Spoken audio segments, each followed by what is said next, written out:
Jetzt Saxophon. Das Irgendwie so ist es gegangen, oder? Ja, kann sein, ja. Pink Panther. Ja, Pink Panther. Ja. Voll geil. Also ich habe früher immer den Comic habe ich geschaut. Aber, ja, der hat so ein geiles Intro gegeben, wo so die Schatten immer länger geworden sind oder so. Ist es nicht Lucky Luke? Ja, also Schneller Lucky als Luke, sein ja, Schatten. das ist auch etwas mit Schatten. Aber ich habe gemeint, vielleicht war es auch Barbapapa gewesen. Kennst du das? Barbapapa. Das sind doch so Buchstaben gewesen, oder? Nein, so Teigmännchen. Ja, wirklich, so Ja, farbige. Ich habe Barbapapa habe ich nie richtig geschaut. Aber ich habe irgendwie ein Bild vor Augen. Ja, Barbapapa, das ist mir gerade irgendwie so in den Sinn gekommen. Das sind all die Kinderserien oder die, wo man ganz klein war, wo man es geschaut hat. Mhm. Aber mehr halt noch mit den Eltern zusammen, weil sie das schon früher geschaut haben. Vor allem Lucky Luke war es bei mir auch. Ja, Lucky Luke hatte ich die Comics. Aber ich habe gar nie, oder vielleicht schon, aber nicht bewusst die Serie geschaut. Ja. Ich glaube, auch gerade letzte Woche haben wir das Intro von Ogi und die wilden Kakerlaken haben wir mal noch gelesen, oder? Kann sein, ja, genau, stimmt. Die grüne und die blaue Katze. Ja. Oder? Es ist eine Katze. Ja, es ist eine Katze. Es sind Katzen, ja. Es sind Katzen, so gut. Lustig. Ja, es sind schöne Erinnerungen. Ja, einfach mega. Oder gerade letztes Jahr auf TikTok, es gibt manchmal einfach so Zusammenschnitt von Super RTL mit allen Werbungen. Boah, so, ja. Jetzt Sendepause. Das ist Und ganz nachher krass. irgendwie von Hasbro, die neueste Barbie, irgendetwas. Ja, und gefühlt kann man sich an die Werbung noch erinnern. Also Ja. irgendwie so, wenn man es dann sieht. Das ist schon krass. Vor allem eine Werbung ist mir extrem im Kopf geblieben, weil das sind früher die härtesten Dopamin. Ist, glaub's, oder was ist das Glückshormon? Ja, schon Dopamin, aber Also Dopamin. Serotonin, genau. Serotonin, Serotonin, ja, weil genau. Dopamin ist mehr Das Männlichkeit? wenn du dich... Also Dopamin ist zum Beispiel das, da erzähle ich jetzt sicher etwas Falsches, aber das, was in den Muskeln, also weißt du, also Kraft, jetzt habe ich ganz wieder vergessen. Einfach wieder vergessen. Nein, warte, was ist das Dopamin? Also das Dopamin ist auf jeden Fall auch ein Bodenstoff im Hirn und es geht an die Rezeptoren, die mit den Muskeln zu tun haben. Also wo die Muskeln, wenn du Parkinson hast, dann hat das etwas mit Dopamin zu tun, dass dort etwas gestört ist und das Signal vom Hirn nicht mehr in den Muskel kommt. Aber ich meine Serotonin. Das ist es hat auf dem Super RTL so eine beschissene Scheißwerbung gegeben von einem Schleckstängel, wo so sauren Saft irgendwie hast können drauf tun. Ja, genau. Und die Leute die Kinder sind dann nachher bis zum Mond hochgeflogen. Und ich mag mich noch erinnern, mein Bruder und ich, wir hatten so ein Spielzimmer mit einem riesigen Fernseher. Halt auch noch 2 Meter tief. Halt die alten Röhren. Die alten Kisten. Ja, die alten Kisten. Und nachher wir dort vor der Glotze. Und dann ist die Scheißwerbung gekommen. Und wir umspringen. Und ich tue 3 Tropfen drauf. Und nein, ich tue 5 Tropfen. Und ich fliege bis zum Pluto. Und oh mein Gott. Ja, das ist genau wieder das. Die kleinen Kinder, Alter. Die kannst du zu etwas catchen. Ja, und das Fiese ist ja, eben, bist du dann irgendwann im K-Kiosk irgendwo, wo es Schleckstängel rum hat. Und danach das Mami kann gar nicht entscheiden. Der Schleckstängel, du klaust den. Der ist schon in der Jackentasche. Ja, die an der Kasse, das ist doch auch gefühlt nur für die Kinder gemacht, oder eine Mami noch sagt, ich will das. Weil Chupa Chups. Ja, dort müssen sie ja warten. An der Kasse müssen sie stehen. Und nachher, was wollen die Kinder machen? Ausser ins Regal schauen. Das ist eigentlich Verkaufsstrategie. Voll Psychologie, ja. Ja. Crazy. Also, was aber, glaube ich, auch ziemlich bekannt ist so in den Einkaufsläden, dass einfach die besten Produkte so auf Augenhöhe sind und die schweren Sachen sind irgendwie oben und die eigentlich nicht so sollten gekauft werden, so Migros-Budget-Sachen, wo die Marge wahrscheinlich auch nicht so hoch ist, die sind zu unterstunden. Das macht Also auch sehr viel dort Sinn. ist, glaube ich, Ja, das ist Verkaufspsychologie. Psychologie ist da riesig. Ja. Da habe ich mal der Kollege von mir hat das Buch gelesen, das der Typ von Lidl geschrieben hat, glaube ich. Glaube von Lidl oder von Aldi, einer von beiden. Der hat das Buch geschrieben und die haben ja auch ganz einen spannenden Umgang mit Preisen. Beim Aldi hast du ja auch ganz oft so 99 Cent oder 59 und so. Auch bei uns in der Schweiz, ja. Ja, die spielen mega mit dem, weil das auch scheint mega psychologisch etwas ausmacht im Käufer. Ob jetzt dort 5,60 steht oder 5,59, ist ein riesen Unterschied. Ich kenne sogar, wenn ich so ehrlich darf sein, jemanden, der zweimal in Lidl hineingeht, um quasi das 4 Rappen abgerundet werden oder 3 Rappen oder ja, ich weiss nicht genau, wie es genau, aber die haben ja eben 59 Rappen. Ja, und das ganz komische Zahlen. Ganz komische Zahlen und je nachdem, die tun dort Räppchen zählen und die laufen zweimal durch den Lidl durch, damit sie 5 Rappen können sparen können. Ja gut, wenn sich das lohnt. Wenn sich das lohnt, dann in dem Fall. Ja. Jetzt wissen wir, wie ihr 5 Rappen sparen könnt. Kleiner Lifehack am Rande. Ja, und mit dem Lifehack begrüßen wir euch ganz herzlich zu dieser neuen Folge vom Pushcast. Ja, es ist wieder viel gelaufen eigentlich die Woche. Ja, also mehr als wir eigentlich das Gefühl haben. Es war zuerst so vom Feeling her eine Nullerwoche am Anfang und jetzt gegen Ende Vollgas, ja. Ja, Vollgas. Es ist lustig, wie manchmal die Woche einfach, also bei uns sowieso unberechenbar Ja, immer, Ja. aber wie das halt wirklich vom einen auf den anderen Tag komplett kann umschlagen kann. Ja, Emotionale Achterbahnfahrt. Also total emotionale Achterbahnfahrt. Und vor allem, ich habe mich schon lange nicht mehr so fest gefreut, Stress zu haben. Eigentlich. Ich habe mich so gefreut, heute einfach gewusst zu haben, heute ist ein Tag, da bin ich am Morgen um 7 Uhr, blöd gesagt, stehe ich unter der Dusche und am Abend um 8 Uhr bin ich wieder daheim und zwischen ihnen ist einfach passiert etwas. Also das ist wirklich, wenn du selbstständig bist, merkst du das, wie wenn du auch mal eben selbstständig etwas musst überlegen oder neu machst oder kreierst, weil du gerade keinen Kunden an diesem Tag hast oder so. Also merkst du richtig, wie es das gut tut, wenn du Beschäftigung hast. Also ich zumindest. Das jetzt mega gemerkt die Woche. Definitiv. Und die Woche hat ja in dem Sinn für dich hure lustig angefangen. Also auch in meiner Historie, wir haben wahrscheinlich das grösste Teil bestellt, so ausbreitet, wo ich jemals in meinem ganzen Leben 4 auf 7 Meter groß. Also fucking gross. Also es ist ein Tuch, das man dann als Hintergrund verwenden kann, also bei Fotografie und so. Und das ist halt 7 auf 4 Meter. Es ist riesig. Also wir können es hier in der Stube nicht ganz ausstrecken. Das ist wirklich... Ja, das war eine lustige Aktion. Aber das grösste jemals irgendwie bestellte Objekt. Und nachher haben wir ja genau das Problem gehabt. Ja, also eben, es ist halt so riesig und du hast das Problem erstens, dass es irgendwie handeln musst. Und man kann sich vorstellen, das muss ja glatt sein im Hintergrund. Und das Tuch ist so riesig und wenn du das zusammenleihst oder respektive so wie es verpackt war, ist es einfach zusammengekrügelt gewesen, dann hast du die ganze Zeit Falten drin und alles und das willst du ja nicht. Und dann haben wir uns etwas Kleines überlegt.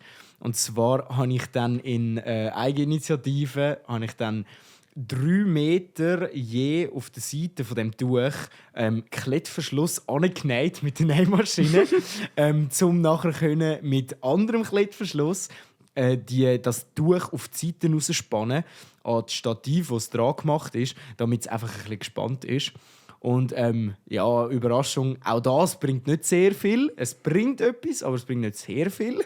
Und am Mittwoch ist dann gerade die nächste Challenge gekommen, das heisst Glätten. Und jetzt 7 Meter Glätten, das ist Katastrophe. Also wirklich, ich habe ein Bild gemacht. Eigentlich könnten wir das Bild als Bild nehmen für die Folge. Ich habe ein Bild gemacht. Du hast ein Bild gemacht? Ja, das kann ich dir nachher zeigen. Ja, voll, das kann ich nachher zeigen. Meine Strategie war, ich habe ein Glättebrett, das ist so vielleicht 70 cm auf 30 cm breit. Und dann habe ich das auf den Stubentisch gelegt, bin dann aufs Sofa gehockt und habe in dem Sinn oben angefangen und dann das Tuch von mir aus bis hinten in die Küche über gezogen und habe, damit es nicht am Boden kommt, weil es soll ja nicht dreckig werden. Und so ein weißes Tuch, auch wenn du gestaubsaugt hast und alles, es wird einfach mega dreckig.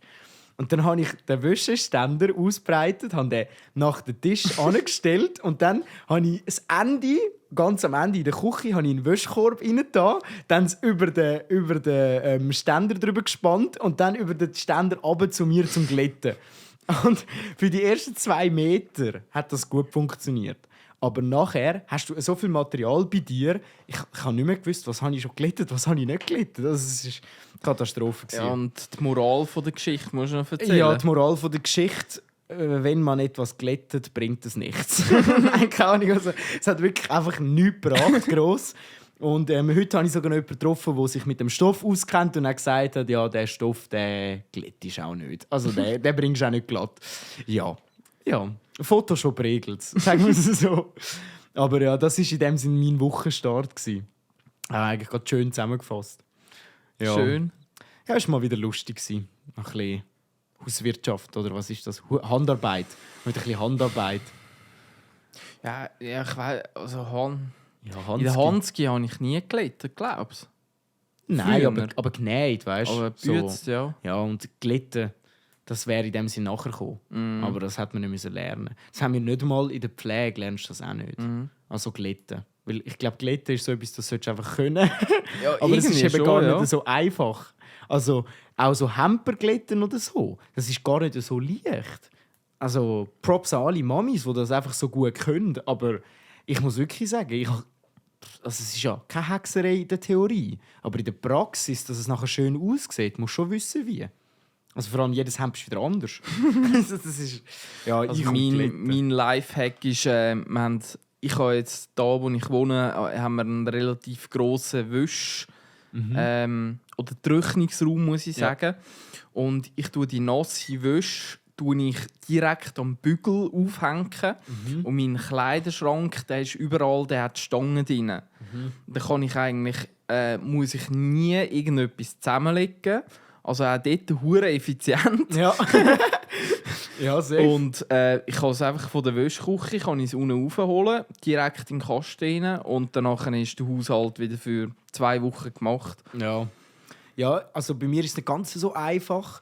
Ich tue in dem Sinn auch, mein Zeug glätte ich nicht. Also, für was auch? Ich bin ganz ein fauler Sieg, ich tümmlere alles. Also, ich tue wirklich alles tümmlern.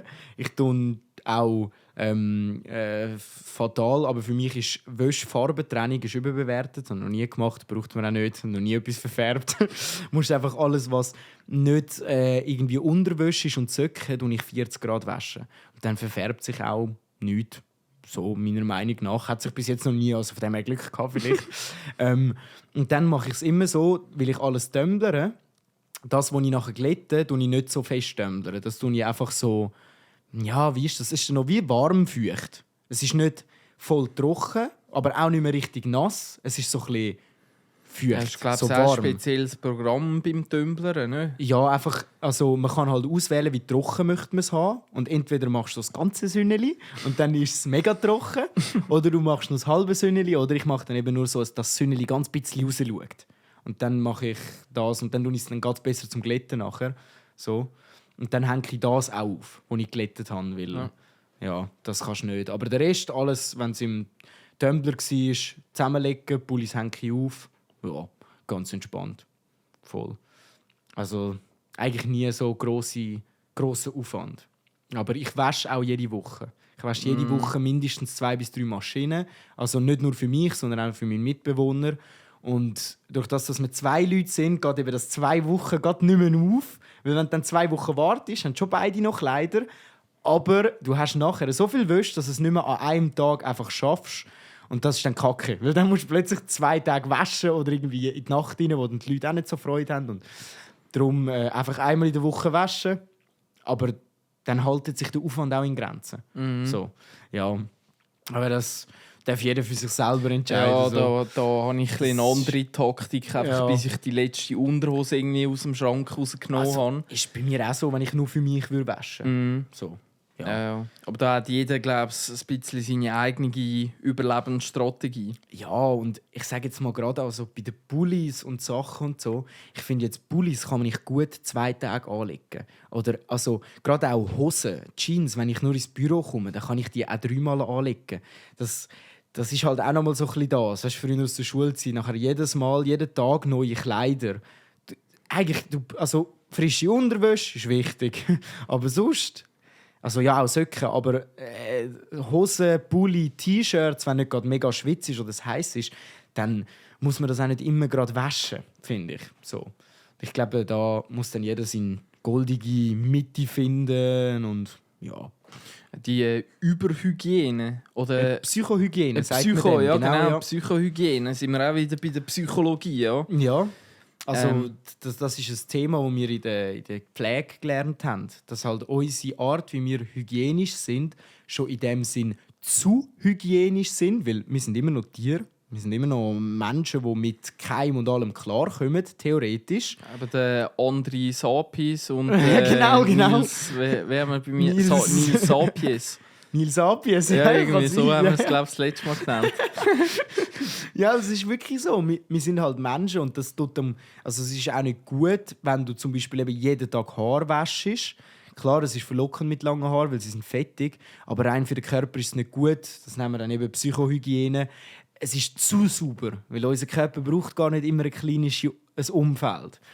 Und das gibt es halt in vielen Bereichen, wie beim Waschen, allem Möglichen. Das ist einfach so. Aber das ist zum Teil auch wichtig an gewissen Orten. Also im Spital zum Beispiel. Da desinfizierst du, wenn du eine Arbeit hast am Patienten, wo du irgendetwas machst, einen Verbandwechsel. Da tust du vor dem Händchen anlegen, nach dem Händchen anlegen. Jenste Situation, du tust die ganze Zeit Hände desinfizieren, Flächen desinfizieren. Du tust sogar die Haut desinfizieren und alles, damit es einfach sicher desinfiziert ist. Und dort macht es dann Sinn. Aber halt bei uns dann privat, wenn du anfängst, jedes Mal die Hände desinfizieren beim Händewaschen, wo ja auch aus der Corona-Zeit viele Leute mitgenommen haben und jetzt das Gefühl haben, sie müssen immer ihre Hände desinfizieren, würde ich nicht machen. Also ich aus nur 2 Jahren Pflege weiss, wie kaputt deine Hände sind, wenn du jeden Tag Hände desinfizieren musst. Und es ist auch nicht gut für den Körper. Ja. Ich habe dort, wo Corona gekommen ist, hat es so ein Meme gegeben, dass die erste Massnahme, weil jetzt Corona gekommen ist, man hat 3-Sekunden-Regel auf 2 Sekunden verkürzt. Wie geil, wie geil. Hure gut, ja. Aber es ist auch ganz ein interessantes Thema, weil ich habe, glaube ich, auch vor ein paar Wochen oder Monaten sogar schon, hat es auf dem SRF Puls ist einmal gekommen. Und das ist eben, das kommt gerade nach einigen 100. Oh. Me-Time! Me-Time! Genau. Und dort ab und zu, wenn ich den Fernseher vergesse abstellen und so, dann schaue ich halt auch noch ein bisschen dort drin rein. Und dort haben sie genau berichtet, dass vor allem Leute aus der Stadt vermehrt auf Pollen allergisch sind. Und das hat anscheinend auch mit dieser Psychohygiene zu tun. Ja, das ist eben genau dann das Endresultat, weil wenn du deinen Körper diesen Keim nicht aussetzt, wird er dann, wenn er diesen Keim ausgesetzt wird, geht krank. Oder eben verliert es nicht. Das ist das Problem an der Psychohygiene. Also wir tun in dem Sinn, durch das, dass wir zu viel putzen, tun wir uns selber schwach machen. Ja. So ist es mit der Menschheit. Darum, der Kollege und ich, wir haben im Militär, also ich habe ja den Durchdiener gemacht und dort haben wir am Schluss, wir waren in Frauenfeld, in der Stadtkaserne, alle OGs, genau, Frauenfeld, haben wir auch schon mal das Thema gehabt. Wissen wir, von wo das alle Frauen herkommen. Und in dieser Stadtkaserne hat es eines Tages mal so eine Jobausschreibung gegeben, so interne Beförderung, irgendetwas. Und der Kollege, der hat Bickel, hat dort zum Nachnamen geheissen. Geil Sieg. Urgeil. Props gehen raus. Und, und danach haben wir einfach für uns so gesagt, nichts ist schlimmer als das jetzt. Egal, was das dann genau bedeutet, es muss einfach besser sein. Und aber der Zusammenhalt in dieser Kompanie war mega cool.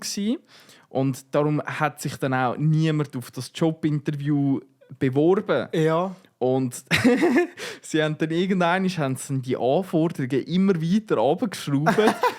Zuerst ist so gestanden, ja, fließend Französisch, fließend Englisch, du brauchst das und das. Und als Richtstrahlpionier bist du sowieso schon eine Schlaftablette und eine Schwester. und danach sind sie immer weiter runter und dann haben sie am AV, beim Antrittsverlesen, haben sie am Morgen eben gefragt, ja, gibt es bei unter euch niemand und das kann doch nicht sein und so. Und dann eines Tages haben sich der Bickel und ich dann gemulden. Dort, auf das Jobinterview. Und dann bestes Leben. Wir sind auf Räumlang, das ist der ultimativste Geheimtipp. Also wenn du vor der RS stehst oder den Durchdiener machst, schau, dass du irgendwie auf Räumlang kommst, weil dort ist kein Militär. Also das Interessante ist, dort sind eigentlich alles zivile Leute, die dort so Technologien, Satellitenschüsseln, Übertragungsfunk, irgendetwas entwickelt. Also sie arbeiten in der Entwicklung? Ja, so Technologieentwicklung, irgendetwas. Und ist halt alles fürs Militär. Ja, klar, da muss aber Militär. Es sind zivile Leute, also die kommen nicht mit dem Tenue B, mit dem Camouflage-Anzug, sondern die kommen normal in den Jeans am Morgen um 9 Uhr und verschwinden wieder um 5 Uhr. Und wenn es Freitag ist, dann um 4 Uhr. Ja, wenn überhaupt. Ja. Also, so 2 am Nachmittag haben wir es gemacht, haben wir es geschafft. Und dort oben das oberste Gesetz war eben Leben und Leben lassen. Sehr gut. Sie haben uns gesehen, wie wir immer am Schlafen waren. Wir haben sie gesehen, wie sie immer am Schlafen waren. Und dort ist einfach niemand verpetzt, der andere. Das ist verdammt gut. Das ist verdammt gut. Und der Bickel und ich haben so in dieser Unterkunft, das sind alles so Container, so Schiffscontainer, die ein bisschen ausgebaut waren. Und wir hatten so ein Doppelbett und hinten dran hatte es noch ein Pult drin. Auf der rechten Seite ich mit meinem Laptop, auf der linken Seite er mit seiner PS4. Geil. Und ich hatte den Laptop immer dabei, weil ich dort schon, also währenddem, dass ich im Militär war, schon ein bisschen nebenbei für Eigengrau, um Geld zu verdienen und so. Und das ist wirklich Goldgrube dort gewesen. Und jetzt habe ich hure weit wieder ausgeholt. Aber für das sind wir da. Für das sind wir da. Aber zum Thema Hygiene. Du wirst, wenn du in Räumen lang bist, einfach sehr schnell hure träge. Es gibt kein AV am Morgen, du musst am Morgen nicht aufstehen, du musst am Abend nicht ins Nest, du musst gar nichts. Ja. Und das Interessante war eben meine Funktion dort in Räumen lang. Ich war der Fahrer. Dort in dieser, also es sind auf dem ganzen Platz sind vielleicht 15 Schnäuze rum. Okay. Also nichts verglichen mit allen anderen Kasernen. Und wenn sie mal irgendwie ein Duro oder sonst irgendetwas von A nach B oder ich muss etwas von Bern oben holen oder so, dann haben sie einfach gewusst, hey, ich bin am Schlafen, sie müssen mich wecken kommen. Genau. So gut, Alter. Und eigentlich der einzige Auftrag, den ich jeden Tag hatte, war, am Nachmittag um 4 Uhr muss ich ins KDO-Büro, also so in die Administration führen, schauen, ob es Briefli hat, das ich auf die Post runterfahren muss.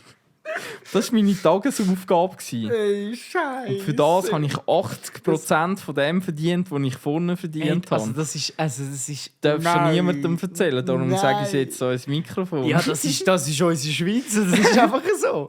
Also das Militär, du... Ja. Ganz eigenes Thema, Thema Hygiene. Mit dem träge werden. Der Kollege und ich haben dann irgendwann angefangen. Wir haben halt im Container immer PET-Flaschen getrunken, weil Wasser war immer gratis war. Blöterli-Wasser sogar. Oh. Genau. Und dann haben wir einfach Steuergelder an. haben wir einfach gesagt, hey, alle PET-Flaschen kommen nicht draussen in die PET-Sammlung, sondern bei uns am Boden. Okay. Die tun wir über ein halbes Jahr die sammeln. Und am letzten Tag müssen wir das alles zusammenlesen. Und dann hat er noch durchlaufen. Nein. Also es ist etwa, ich sage jetzt etwa 30 cm hoch. Ist die Pet-Dings ist der Meeresspiegel vom Pet? Ja, wirklich. Jetzt ohne Scheiß. Krass. Und das Coole war noch, ich bin oben dran im Doppelbett oder im, wie sagt man? Kein Jütenbett. Kein Jütenbett, genau. Ich bin oben dran. Ja, stimmt, Doppelbett. Es hat keine Leiter gehabt. Und du hast eine Art immer müssen so aufspringen und wieder runterspringen. Und beim Runterspringen, das war so weich. Bällebad, das ja. Ein Bällebad ja, absolut. Eigentlich ja nichts anderes. Plastik mit Luft drin. Gut. Und dort, das war mein Beitrag gegen Psychohygiene. Ja. Ein halbes Jahr alle PET-Flaschen sammeln. Und mit denen leben. Das ist aber zu gut. So etwas passiert auch nur im Militär. Das kannst du nur dort machen. Ja, aber wirklich. Ja. Das ist so geil. Ja, das war eine lustige Zeit. Was eine Story. Story. Voll. Ja, Psychohygiene, du, das ist einfach etwas, das uns noch lange wird begleiten. Das wird auch nicht einfach anders. Das kann man auch grösser denken und sagen, das sind ja auch all unsere sonstigen Medikamente. Ich meine, auch wir hier in der Schweiz haben als Kind die meisten oder fast alle grundsätzlich schon mal ein paar Impfungen gemacht. Einfach, weil wir gewisse Krankheiten ausschliessen können. Wenn man die Impfungen zum Beispiel nicht mehr machen kann, haben wir auch schon wieder ganz andere Krankheiten, die zurückkommen, wo wir gar nicht wissen, was machen. Also, das ist so ein grosses Konstrukt, so ein Kartenhäuschen. Wenn das zusammengeht, dann müssen wir wieder unten anfangen. Last of Us. Ja. Aber das ist ja dann schon Verschwörungstheorie fast. Und also das war ein geiles PS4-Game. Ja, safe. Das ist nicht mal Verschwörungstheorie. PS3 im Fall. Ist das PS3? PS3, ja. Scheiße. Und das ist so gut. Stimmt. Das ist so ein gutes PS3-Spiel, dass man das auch heute noch auf der PS3 spielen kann und man denkt sich nicht, so eine schlechte Grafik. Also ich zumindest nicht. So, es hat ja noch ein Remastering, gegeben. Das habe ich jetzt auf der PS5 gespielt, das Remasterte. Ja. Also es ist wirklich genau das Gleiche, einfach nochmal die Qualität noch mal ein bisschen oben. Und so ein Hammerspiel. Ein Hammerspiel, muss ich wirklich sagen. Vom Neuen habe ich, es gibt ja jetzt ein neues Last of Us. Also das 2? Ja, das 2. Das ist PS5 ist das rausgekommen und das hat der Freund von meiner Mami hat das gespielt. Das Einzige, was ich schon gehört habe, was ein bisschen schade ist, Achtung Spoiler, man ist nicht die ganze Zeit nur der Joel, also die Hauptfigur, sondern man wechselt auch in Characters rein und spielt Charaktere, die es jetzt gar noch nicht gibt. Und das ist ein bisschen sehr schade, weil du hast so einen geilen Charakter mit so coolen Partnerinnen in dem Sinn und kannst so lässige Sachen machen. Hure schade, dass du dort andere drin nimmst. Eben, ich habe es selber nicht gespielt, aber ich habe das jetzt schon gehört von verschiedenen Leuten, dass das ein bisschen negativ aufgefallen ist. Dass du dann plötzlich irgendeinen Charakter spielst, den du gar nicht kennst und irgendwie, ja. Ich habe das 1 habe ich auf der PS3 in diesem Fall gespielt. Kann schon auch sein, dass oder du auf der PS4 ja. Ich bin nicht mehr hast. sicher, ja. Also ich weiss gar nicht, ist es jetzt so gewesen, dass PS3-Spiele auch in der PS4 funktioniert? Ja. Ist es so gewesen? Ja.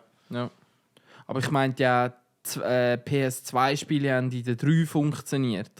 Das kann auch sein, dass es so war. Das 2 und das 3 hat funktioniert. Das 3 und das 4 und das 4 und das 5. Nein, also das 4 das weiss ich jetzt gar nicht. Ich habe halt ohne Laufwerk. Aber das 1 hat auf jeden Fall mit nichts kompatibel sein. Das haben wir nämlich auch gehabt, das 1. Das ist gut, ganz das geil. Vor 25 Jahren. Ja, also wir haben es damals schon auf dem Flohmarkt gekauft. Also von dem her war sie dort schon nicht mehr die neueste gewesen. Aber das war ganz eine coole Konsole. Die hast du noch so oben auf einen fetten, runden Knopf gedrückt und dann ist das ganze Teil aufgegangen. So wie ein CD-Player. Da hast du eine CD reinlegen. Das war schon lässig. Da hast, wenn du mit 4 Leuten spielen oder so, hast du so ein Ding kaufen, das du zwischen ihnen hängen kannst. Dann hast du so einstecken und dann an dem Mehrfachstecker hast du dann alle Controller so einstecken. USB-Hub. Ja, so nach dem Motto, wirklich. Das ist genau das Problem, das alle MacBook Pro-Besitzer irgendwie kennen. Ja, also eigentlich ist sie auch ein Problem. Also, heute kannst du ja einfach connecten mit Bluetooth. So. Aber früher, wo du Kabel hast, war es wirklich nicht easy gewesen. Und PS1 hat das in dem Sinne schon gelöst, dass du das 4. kannst spielen. Das ist schon krass. Haben wir auch gemacht, so Bomberman und so. Das ist hammergeil. Ja. Ja, das waren coole Zeiten gewesen. Ja, spannend, wie sich da alles entwickelt hat von diesen ganzen Retro-Games. Und ich habe ja auch noch ein paar alte Gameboys. Ja. Bis hin zu eben jetzt PS5 oder Computer, die wir da bei uns stehen haben. Ja, es ist brutal. Also, was die Leistung angeht, das ist wirklich nicht normal. Ich bin jetzt gar nicht sicher, ob wir das schon mal besprochen haben, aber Need for Speed Most Wanted ist zum Beispiel eines der allerersten Spiele, wo ich so richtig realisiert habe und voll ins Game abgetaucht bin mit 10, 11, 12, irgendwie so um das herum, auf der Xbox 360. Aha. Oh mein Gott. Und damals die Grafiken, wenn du die heute anschaust, du denkst, ja, das ist gar nicht so cool und so, aber damals, das war Shit. Ja, aber brutal der Shit. Und also du siehst ja, ich finde immer, ein cooler Vergleich ist zum Beispiel GTA 5. Weil GTA 5 ein Spiel ist, das schon so lange geht, dass es x Konsolen mitgemacht hat. Das ist ja mal auf der PS3 rausgekommen und aufs 4 und das 5 alles auch draufgenommen worden. Und ich weiss noch, PS3 ist das wirklich so gewesen, wenn du es gestartet hast, die Anfangsbildschirm, wo das die Welt geladen hat, das ist bis zu 10 Minuten gegangen. Und zwar wirklich, weil das ist auch damals extrem lang für ein Spiel, weil es aber auch ein riesiges Spiel war, das es damals gar nicht gegeben hat. So. Und jetzt, PS5, hey, wirklich also nicht mal 30 Sekunden. Von PS anschalten und im Spiel rumlaufen. Das für mich unvorstellbar. Und dann hat es noch die viel bessere Grafik. Unglaublich. Ja, ganz krass. Ja, ist wild. Tönen wir schon fast wie unsere Eltern. Ja, weißt du, wirklich, ja. Früher. Früher. Ja, ist schon ein bisschen so. Ja. Vor ein paar Wochen haben wir ja Star Citizen mal dort reingezockt. Und das ist ja von der bespielbaren Welt unvergleichbar mit allem anderen. Das ist noch viel krasser. Also das ist nochmal eine Stufe drüber. Das sind halt PC-Games, wo halt nochmal viel fortgeschrittener sind. Wie jetzt Konsolen. Halt die guten PCs. Aber ja, brutal. Das ist schon crazy, ja. Was weniger crazy ist, aber umso interessanter ist unsere Dating-Show! Swiss Date! Wir sind bei der Lieblingsrubrik von uns angekommen. Wir singen so Swiss Date. Mit Schmützli. Ja, so zwei so Swiss Date. Oh, aber warte, da muss ich auch noch mit diesen Schmützli, ist mir auch gerade noch eine kleine Story in den Sinn gekommen. Ich bin mal mit meinem Papi, da bin ich auch um die 12 herum gsi. Das erste Mal auf London, glaubst du? Oha! Ich mein, oder nein, es könnte ja New York gewesen sein. Oh, okay. Ich bin Sorry. Ja, weißt, ich bin noch nie in London gewesen. Ja. Also ich bin genau nach Italien gekommen oder Kroatien. Ja, ist es London gewesen oder New York? Ich weiß nicht. Ja. Nein. Also, dort hat der Papi die Strategie in dem Sinn gehabt, er war nie für uns herum, aber eine Woche oder 2 Wochen im Jahr ist er mit uns einfach eine fette Reise machen. Ist auch geil. Die 10 Tage, 14 Tage in diesem Land haben dann halt das ganze Jahr müssen kompensieren. Ja. So. Und ich meinte, dass es New York war. Und danach sind wir im McDonald's irgendwie und dann haben wir irgendjemanden kennengelernt. Ganz strange irgendwie. Die offenen Amis. Genau. Und die Amis, die tun sich, glaube ich, nur einmal schmützeln. Wenn man so Backenkuss macht. Ja, die tun sich, glaube ich, nur einmal schmützeln. Und ich, der kleine Nils, weißt du, und in der Schweiz tut man sich ja 3-mal schmützeln. Und nachher hat die, und das war, glaube ich, noch eine ziemlich gut aussehende Dame dort, hat sie mir ein Schmützchen auf die Backe gegeben und ich hatte den Gocki schon in der Hose. Hochroter Kopf! Hoch 1000. Und das war, glaube ich, das erste Mal, als ich jemanden auf die Backe geküsst habe. So. Und nachher, weißt du, sie haben mir ein Schmützchen gegeben und ich war schon parat für das zweite und habe, glaube ich, sogar noch die Augen zu. Und danach hat sie mir das zweite gegeben und so, der weiss schon, wie es läuft. Und dann habe ich schon wieder fürs dritte angegeben. Ja. Wie geil! So gut. Ja. Ich stelle mir richtig vor, wie der Nils so dort hockt, mit dem hochroten Kopf, hinter dem Kopf, so das McDonalds-Symbol und man sieht gar nicht den Unterschied vom Rot vom McDonalds und vom Kopf. Und dann so Augen zu und nur so Backen in die Luft. Wie geil! Schlimm, Also schlimm. gut. Ganz Lustig. schlimm, ja. Ja, das ist ja alles so Gesten und so Zeug, das ist überall ganz anders. Also ich weiss auch nicht, das ist mir gar nicht so bewusst worden, aber mir zum Beispiel in unserem Freundeskreis, die meisten, also eigentlich alle umarmen mich, ob jetzt Mann oder Frau. Bei den Männern gibt man aber vorher noch einen Handclap und tut dann umarmen. Also es ist noch spannend, weil man redet ja nie über das, aber das hat sich einfach integriert und das machen gefühlt alle gleich. Also der mit dem Hand geben und dann so runterfahren. Das kannst du gefühlt bei jedem neuen Typ, den du kennenlernst, kannst du das machen. Machst du, und ja. das weiss jeder und checkt jeder, aber das ist ja auch etwas Spezielles bei uns. Das machst du ja nicht überall so.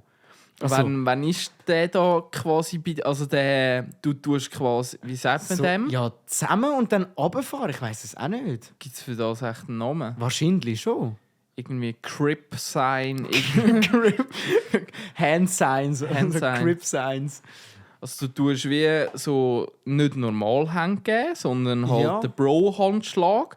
Und vom Bro-Handschlag gehst du runter in den normalen Handschlag. Genau das ist der Unterschied. Du gehst in dem Sinn, wenn du so die Hand aufhebst, dann weiss der andere, man fängt oben an und geht dann runter. Und wenn man aber die Hand schon so gerade vorne hebt, dann weiss man, jetzt geht man einfach so zusammen und tut dann einmal wie so drücken. Hure lustig, Alter. Ja, stimmt. Voll eins zu. Stimmt schon, ja. Aber irgendwie macht man das. Weiß auch nicht. Ungeschriebene Gesetze. Ungeschriebene Was ich Gesetze. auch wollte fragen, der Bro-Handschlag und nachher einen Runterfahr-Handschlag, wann ist der bei dir aufgekommen? In der Säck. Gut, dann ist der zum gleichen Moment aufgekommen, ja. Ja, ich denke, das war Säck. So vom Feeling. Ja. Voll. Ja. Handschlag. Handschlag. Ja. Aber wir kommen jetzt zu der beliebtesten Rubrik von der ganzen Und Schweiz. auch die einzige Rubrik. Stimmt. wir müssen Rubriken erfinden. Mehr Rubriken. Also wenn ihr irgendwie eine geile Idee habt für eine Rubrik, dann schreibt es mal in die Comments. Es hat noch Platz. Ganz knapp in unserem eng gestopften Programm. Gut, aber das haben wir, glaube ich, in der ersten Folge gesagt. Unser Plan ist es, keinen Plan zu haben. Ja, voll. Also dem Plan werden wir eigentlich recht treu. Oder gut. bleiben wir treu. Hure gut. Voll. Wenn wir eine Fußballmannschaft wären, würden wir einfach als Turnier gehen im Sinne von, wir verlieren das. Und dann werden wir überzeugt von uns sein. Wir gehen das Turnier und wir schauen dann mal, ob wir überhaupt spielen. Ja, genau, oder so. Gut, Ja. Swiss Date. Swiss Date, kommen wir zum Punkt. Wir haben das letzte Mal die Folge aufgehört mit der Frage, wenn du morgen mit irgendeiner neuen Eigenschaft oder Fähigkeit aufwachen könntest, welche wäre es? Hast du dir da ausführlich Gedanken dazu gemacht? Ja, und wie immer, es war wieder so, ich habe zuerst gemeint, fix, ich habe eine Lösung, das ist es. Und dann, wenn man mehr Gedanken macht, es gibt viele Sachen, die geil sind. Also es gibt halt einmal so den Ansatz, man möchte profitieren aus deren Ding. So zum Beispiel, du hast nachher die Eigenschaft, du hast die beste Stimme der Welt. Oder du bist nachher, du siehst durch Wände durch oder so. Einfach alles Sachen, die du nachher kannst profitieren und Cash daraus machen. Oder du machst so eine Eigenschaft, die so zwischenmenschlich ist, die ich fast die geilste finde. Und zwar, jeder Mensch muss dich gern haben. Es kann keinen Mensch geben, der Böses für dich will. Stell dir mal vor, wie heftig krass das die Welt ist, wenn dir jeder nur Gutes tut. Da habe ich gefunden, klar, Fähigkeit ist schwierig, weißt, wie geht eine Fähigkeit? Aber das wäre für mich eine Fähigkeit, die nicht mehr, also wo nicht so, ja, ich schaue durch die Wände oder alles, was ich anlange, wird zu Gold oder so, sondern so etwas, wo wirklich dein Leben nachher angenehm macht. Darum, ich glaube, bei mir wäre es, jeder würde nur, also es muss nicht heißen positiv über dich denken, aber nur dir Gutes tun. Menschen können dir nur Gutes tun. Fände ich noch spannend. Hure strong. Finde ich eine also wäre eine heftige Eigenschaft. Ja. Vielleicht aber schon Ich weiss nicht, ja, das ist jetzt... Es ist aber so es ein gibt keine Killer. Richtung. Ja, es ist so ein Killer-Ding. Ja. Eben, das ist so weit habe ich eben gar nicht studiert. eben das Fiese. Ja, Ja. wenn du so weit studierst, dann denkst du nachher, ja, okay, gut, dann könntest du so etwas Killermäßiges haben, das alles andere aufhebt. Ja. Und nachher habe ich es reflektiert und gedacht, wieso willst du das? Und dann habe ich wieder mal merken, mir ist leider einfach immer noch zu wichtig, was andere Menschen von mir denken. Sonst wäre mir das ja eigentlich egal, weil eigentlich, ja, aber ja. Also von dem her... Das ist eigentlich genau der Satz, den du jetzt gesagt hast, ist genau zutreffend für mich. Es ist das Learning eigentlich. Ich habe mir auch quasi überlegt, also ich habe mir vor allem weniger den Gedanken gemacht, hey, die Eigenschaft oder Fähigkeit beeinflusst alle anderen, nur mich nicht. Nur alle anderen können mir gut und so. Voll. Sondern ich habe das quasi wie bei mir behalten. Ja. Und eigentlich genau mit dem gleichen Gedanken eine Art können zu wissen oder zu sehen, was der andere denkt. Oder quasi wie so... Die Medaille hat immer eine Vorderseite und eine Schattenseite, so ein bisschen in dem Sinn. Redet der jetzt wirklich die Wahrheit zu mir? Kann ich dem vertrauen? Kann ich dem Glauben schenken? Ja. Das ist ja auch eine beliebte Frage in der Philosophie. Will man wissen, was andere denken? Und ich behaupte, das willst du nicht wissen. Nein, das ich glaube, das willst du wirklich nicht wissen, weil ich glaube, es gibt fast keinen Mensch, der nur positiv denkt. Weil grundsätzlich ist man ja erstmal egoistisch. Und eine Emotion, also theoretisch, stell dir vor, wenn du jemanden fragst und du weißt gerade, hey, sorry, ich muss dich stören, und dann hörst du noch, wenn er sich im Kopf denkt, der Schafsäckel, was will er jetzt noch von mir? Dann bist wirklich, dann ist Game over mit Selbstbewusstsein. Ja. Dann ist es vorbei. Auf die andere Seite wüsstest du auch viel eher und viel schneller, glaube auch, wie die Menschheit tickt. Weil du würdest dich dann daran gewöhnen, hey, dass jemand einfach mal auch schlechte Gedanken hat, ist ganz normal. Das heisst noch nicht, dass die Person mich nicht gerne hat oder mir Gutes will. Und dann wirst du wahrscheinlich dort recht reinkommen. Also, hardy Ding. Ist hure hard, ja. Auf die einen Seite hure geil, auf die andere Seite kann das scheisse wehtun. Weil Leute denken Sachen, die sie nie aussprechen würden. Und ja, das willst du wahrscheinlich gar nicht. Und irgendwie doch. Ja, irgendwie doch, ja. Und für mich ist irgendwie eine Fähigkeit, eben so unsichtbar werden oder sonst irgendetwas, ist viel zu fest schon Anime, Hentai, irgendetwas. Ja, und es ist halt auch ein bisschen lame. Also, Genau. Ich weiss nicht, das ist jetzt eine einfache Antwort. Klar wäre es Genau. geil, fliegen zu können, es wäre auch lässig, unsichtbar zu sein, aber es wäre zu einfach gewesen. Ja, es wäre zu einfach gewesen, das ist wirklich so. Ja. Aber dann würdest du eher fliegen oder eher unsichtbar? Kommt da vielleicht ein bisschen auf die Stimmung drauf an. Nein, also... Zuerst unsichtbar und dann davon fliegen. Ja, in dieser Reihenfolge. Ja, es kommt, glaube ich, auch wieder ein bisschen darauf an, mit welcher Absicht. Fliegen ist einfach geil, weil du dann alles von oben kannst anschauen und so. Und das Gefühl vom Fliegen ist geil. Also ich bin ja schon mal selber ein Flugzeug geflogen, so am Rande bemerkt. Genau. Wow, und auch eine Story, wo mal... Ja. Nochmal? Auch eine Story, Ja, wo man irgendwann muss ist mal eine Platz Story, finden. genau. Und das ist etwas Geiles, aber ich weiss nicht. Irgendwann hast du es gesehen. Ja. Und beim Unsichtbaren, du kannst dich halt unbemerkt in etwas drin schmuggeln, egal ob das jetzt gute oder schlechte Gedanken sind. Und du bist dann automatisch ein Teil davon. Aber du kannst auch nicht richtig ein Teil davon sein, weil du kannst nicht intervenieren. Du kannst nichts machen, du kannst nur beobachten. Nicht so wie beim SpongeBob, wo er unsichtbar geworden ist. Mit dem Weißt du? Unsichtbarkeitszauberspray. Ah ja, mal doch, stimmt, da mag ich auch an etwas erinnern. Er ist dort einfach ohne Hose und so. Und man Genau hat ihn das ja wäre nämlich normal jetzt eben können sehen. meine Frage. Wenn wir ja unsichtbar sind, heisst das ja, du müsstest überall Blut sein. Also wenn du dich dann irgendwo reinschmuggelst, sind alle angelegt und sehen dich ja nicht, aber du müsstest immer Blut sein. Das wäre auch so eine lustige Vorstellung. Aber bei SpongeBob ist es mit einem Spray gelöst worden, wo man sich... Der SpongeBob hat sich ausziehen und dann hat er sich angesprayt.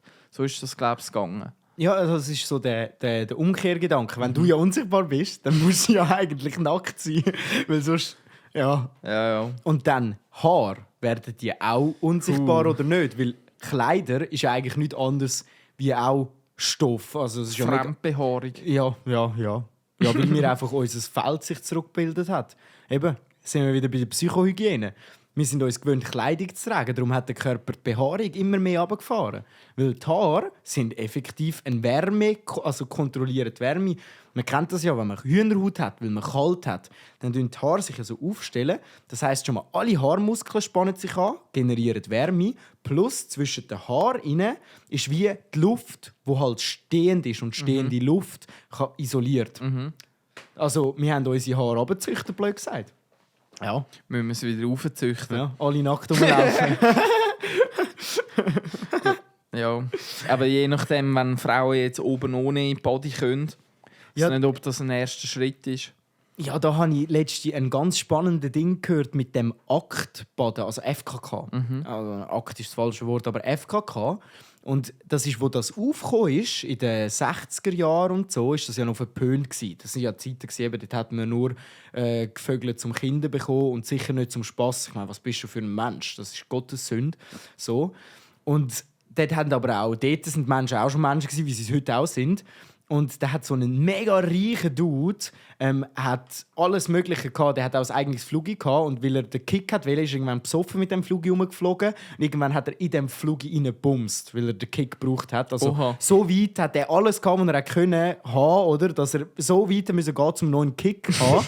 Und der hat FKKs Clubs aufgemacht. Und die haben damals das Problem gehabt, dass FKK und Swinger-Szene, das immer in einen Topf geworfen worden ist, aber eigentlich was ganz anderes ist. Und FKK ist einfach wirklich Freikörperkultur und wirklich von den Deutschen erfunden worden. Also Von der Angela Merkel, von der gibt es im Fall ein Bild. Oh nein, oh nein! Ich dort war sie noch jung. Dort ist sie noch jung. Das Bild ist besser geworden im Kopf. Und das FKK, und die haben dann eben so Clubs gemacht. Und das sind alle die Leute, die eigentlich nur wollen frei sein und Freiheit spüren, sind abgestempelt worden als irgendwelche weirde Umbumser und so. Und dann haben die Clubs so undercover gemacht. Und dann hat er einen Club gegründet. Der ist ihm dann aber schnell zu überlaufen. Da hat er nochmal einen Club gegründet und immer so ein bisschen so weiter. völlig ganz schlimm, bis seine Beziehung so kaputt war, weil er seiner Frau, er hat gerne noch fremdvögeln, oder? Und dann hat er seine Frau in dem Sinn, hat er deren junge Typen angestellt. So nach dem Motto, da, wenn du das machst, dann kann ich ja dann auch, weißt du? So hat er. Und dann hat die sich dann in einen verliebt. Am Schluss hat ihm das die Frau gekostet. Ganz spezielle Psychologie. Ganz spezielle Geschichte. Aber eben mega spannend mit dem FKK und dieser Freikörperkultur, wo eben bei uns ja auch gerne in den gleichen Topf wie die Sexualisierung hineingeworfen wird, aber eigentlich nicht das Gleiche sollte sein. Eigentlich. Aber es ist halt schwer, dort die Linie zu ziehen, weil an jedem FKK-Stand steht sicher auch irgendeiner, der nur dort ist zum Glotzen. Und das ist sicher auch nicht wegen, weil er sich frei fühlt, sondern weil er einfach sich aufgeilt. Also von dem her, ja, es ist vermischt, aber Freikörperkultur. Bin ich aber noch nie gewesen. Nein, ich auch nicht. Aber es steht glaube ich, auch nicht auf meiner To-Do-Liste. Nein. Und andere Dinge bin ich doch schon mal gewesen, aber nicht an einem Strand, sondern halt in der Sauna. Also Sauna bin ich auch schon in öffentlichen gewesen, wo man dann auch mit fremden Leuten Blut dort hockt. Aber ich glaube, wenn man ein gewisses Alter erreicht hat, dann ist es einfach scheißegal. Dann ist es wirklich einfach scheißegal. Also, ob du jetzt mit deinen Kollegen oder Kolleginnen bist oder so, also ich meine, also am Ende des Tages, ja eben, wenn man älter wird, dann tut sich das ein bisschen ändern, habe ich das Gefühl. Es wird sich auch noch viel mehr ändern, wenn wir noch älter werden. Das ist ja immer noch nicht ganz so Normalität. Vielleicht die Leute, die man gut kennt. Aber am Ende des Tages sind wir alle genau das gleiche Tier. Und sehen alle auch irgendwie gleich aus. Der eine dort eine Ecke ab und der andere dort eine Ecke mehr. Und ja, also es ist wirklich so. Und das begreift man einfach irgendwann dann mal. So, ich sage jetzt mal, nach 1, 2 Sexpartner, dann weiss man das, hat man das ein bisschen herausgefunden. Ja. Also wenn ihr Angst habt, euch für euren Körper schämt, dann könnt ihr rumvögeln. Nein. Nein, aber es ist ja wirklich etwas, was man sich eigentlich nicht Appell, muss... wo du da in die Ja, Welt total, ich raus... weiss. Das ist wichtig, weißt du, man muss ja etwas fördern. Ich will ja sagen, dass ich etwas erreicht habe am Ende des Tages. Nein, aber man muss sich nicht schämen für den Körper. Das sowieso aber nicht, nein. Jeder macht es. Jeder, auch die gut aussehenden, weißt du? Das ist das Perfide an dem. Das habe ich auch gerade gelesen. Dem sagt man Spotlight-Effekt. Ja. Spotlight-Effekt. Also wenn dir irgendetwas Peinliches in dem Moment gerade irgendwie passiert, alle anderen, dann ist das scheißegal. Ja, es fühlt sich an, wie wenn auf dir jetzt gerade der Spot liegt, eben, Genau. von dem huren Licht, und alle schauen nur auf dich und mega beurteilen das mega. Dabei, wenn du dich interpretierst, dann meistens gar nicht. Vor allem, wenn du jemanden siehst, der sich gerade blamiert, dann ist die meistens die Reaktion von Menschen Mitgefühl. Und gar nicht unbedingt Ja. so. Also, Das ist mir auch vor 2 Wochen ist mir das glaubt. Das ist genau so am Morgen um 3, wenn du nicht einschlafen kannst, dann fragst du immer noch Nils, wie kannst du nur? Was kannst du eigentlich? Und dann bin ich an einem alten Kollegen, der heißt Etienne, bin ich über den Weg gelaufen oder habe ich im Bus getroffen und dann beim Tschüss sagen habe ich ihm nicht Etienne, sondern Vivien gesagt. Scheiße. Und am Morgen um 3, nein. Ja. Und nachher, beim Tschüss sagen, habe ich dann noch gesagt, sorry, jetzt habe ich der Vivien gesagt. Ich wollte Etienne sagen, irgendwie, ich weiss auch nicht. Und er so, ich habe es gar nicht gemerkt. Ja. Also es ist wirklich... Ja, genau selbst, das. Ja. Voll. Mega. Es ist auch, ich war jetzt heute bei einem Kunden und habe dort noch beim Aufräumen habe ich auf dem Parkplatz das Red Bull stehen lassen, aus Versehen. Habe ich vergessen, das Döschen. Und ich bin im Auto geguckt, habe mich gut gefühlt, es war ein super Shooting, hat super funktioniert. Dann ist mir das Döschen in den Sinn gekommen und dann hat es sich angefühlt, wie wenn das Fotoshooting für nichts gewesen wäre, alles schlecht. Und dann habe ich auch wieder... Die anderen Leute würden vielleicht höchstens ja, blöd, aber wirklich, dass das alles dann deine Arbeit in dem Sinn degradiert, das passiert ja gar nicht. Nicht so, wie du dir das eigentlich immer ausmalst. Und ich habe für mich selber persönlich, wie du jetzt sagst, so einen Moment um 3 Uhr morgens oder so, wo man eben sich selber hinterfragt und das Gefühl hat, man kann gar nichts und man hat nichts geleistet in dem Leben, dann muss ich mir auch einfach immer wieder sagen, jetzt ist nicht der Moment, um dein Leben zu überdenken. Jetzt ist 3 Uhr am Morgen, dein Körper hat seit 20 Stunden nicht mehr geschlafen und du hast so viele Eindrücke gehabt, den ganzen Tag und Zeug und Sachen. Du musst nicht jetzt dein Leben hinterfragen. Und das ist manchmal noch gut, weil oft, wenn man ja dann eine ruhige Zeit hat, wenn man einen Moment hat, wo man für sich hat, dann geht man auch gar nicht so in die negativen Sachen hinein. Aber wenn man sich so die Gedankenspielereien weitermachen lässt, weil man das Gefühl hat, jetzt um 3 Uhr morgens muss ich jetzt für mich wissen, ob ich ein guter Mensch oder ein schlechter Mensch bin. Nein, einfach nicht. Also, das ist wirklich... Ja, und es hilft, glaube ich, oder zumindest mir, einfach zu wissen, der Spotlight-Effekt. Das ist gar nicht so schlimm. Die anderen merken das gar nicht. Ja, nein, gar nicht. Also auch früher in der Schule, lange habe ich immer Problems gehabt, so mit dem Selbstwertgefühl.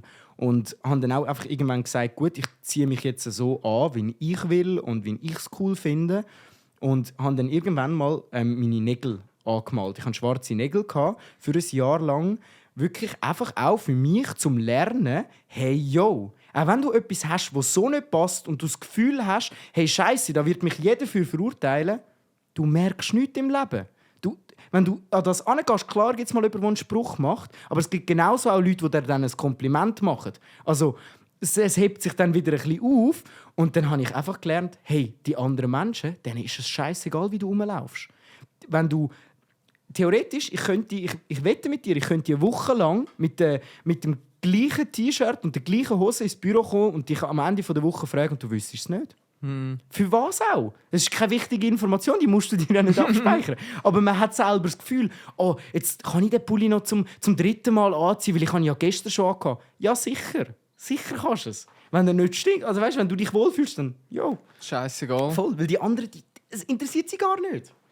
Ja, so ist es. Aber es ist gut zu wissen, wenn es den Effekt oder dass der Effekt wirklich auch gibt. Voll. Dass es auch allen ein bisschen so geht. Jetzt berühmt-berüchtigte Frage 13. Ich weiss nicht, glaubst du an das 13? Jein, nein. Aber ich bin mal am Freitag, den 13. zweimal von Kontrolleuren gefickt worden. Also, ich glaube nicht dran, aber es ist mir der Zufall schon passiert, dass ich wirklich wegen dem dann auch noch zu spät gekommen bin in der Lehre und auf dem Aufweg und auf dem Abweg bin ich gefickt worden. Ja. Scheiße. Ja. Vielleicht ist gleich etwas dran. Ja, vielleicht. Aber für die einen ist ja das ein Glückstag. Ja. Aber Der Kontrolleur hat Glück gehabt. gut, hat er etwas gefunden? Nein, gefunden so nicht, aber ich hatte kein Billett gehabt. Und ich war so der Dude, weißt, der dann noch schnell ausgestiegen ist und dann von hinten dran gehört hat, bleibst da. Und dann so, fuck, okay, er hat mich gesehen. Wegen an oder nicht? Nein, besser nicht. Ja. Okay. Gut zu wissen. Die Frage 13 ist nicht so kriminell. Wenn dir eine Kristallkugel die Wahrheit über dich, dein Leben, deine Zukunft und alles andere verraten würde, was würdest du wissen wollen?